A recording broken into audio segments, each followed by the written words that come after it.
Hey guys, Professor Bell, Comic Book University, and I just got finished watching Marvel's Hulk, Where Monsters Dwell. Now, Where Monsters Dwell was actually a comic book that lasted from the very beginning of 1970 to the very end of 1975, so 6 years strong, almost 7 years, about 3 months shy, 3 issues shy, if you want to go there, shy of being a full, solid 7 years, so it lasted a pretty long time.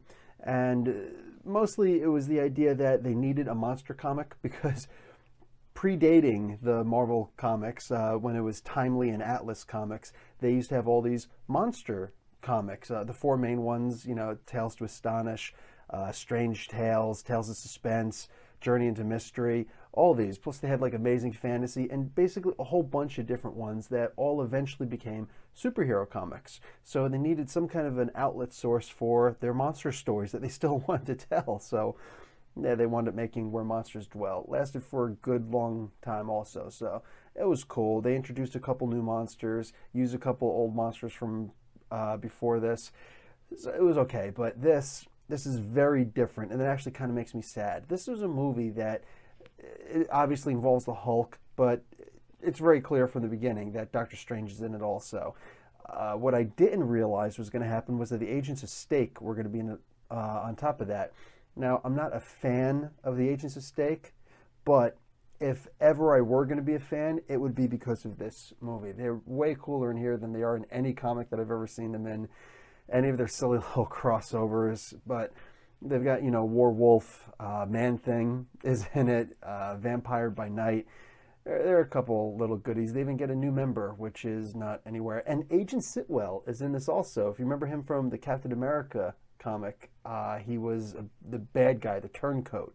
The Captain America comic. He actually started out in the Tales of Suspense comics with Iron Man. He wasn't in Captain America comics. He was in the Captain America movie, is what I actually meant to say. Sorry about that.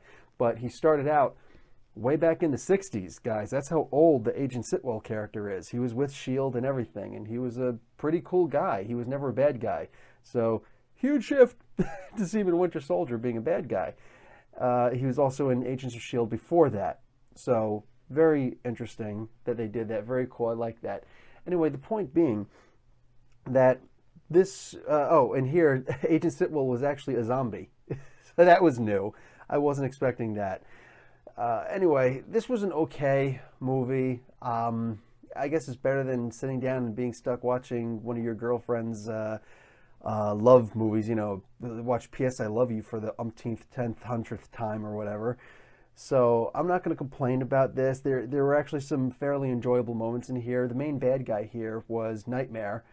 The whole episode takes place at Halloween. Ooh, there's a Ghost Rider reference in the very beginning, so early that the opening credits are still going, and there's a Ghost Rider reference. Pretty easy to catch. There's also a very cool moment here where it's like a Voltron moment when Doctor Strange summons the Sword of Balthak, or maybe it's a Thundercats moment. Watch it and you decide. But it was an okay movie. I enjoyed it. About, hour 26 minutes long, if I remember, whatever. But, yeah, there were no after-credit scenes. You don't have to sit and wait to see that. It's not a Marvel Cinematic Universe movie. Completely different universe for this. But, yeah, I wouldn't mind watching it. I don't know why. I know that they're doing this now. They released it now because the Monsters Unleashed is supposed to happen now in January.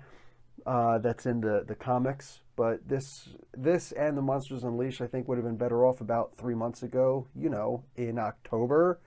So, whatever, it is what it is. But I enjoyed this. If I had to give it a grade, I'd give it a C+, because it was enjoyable.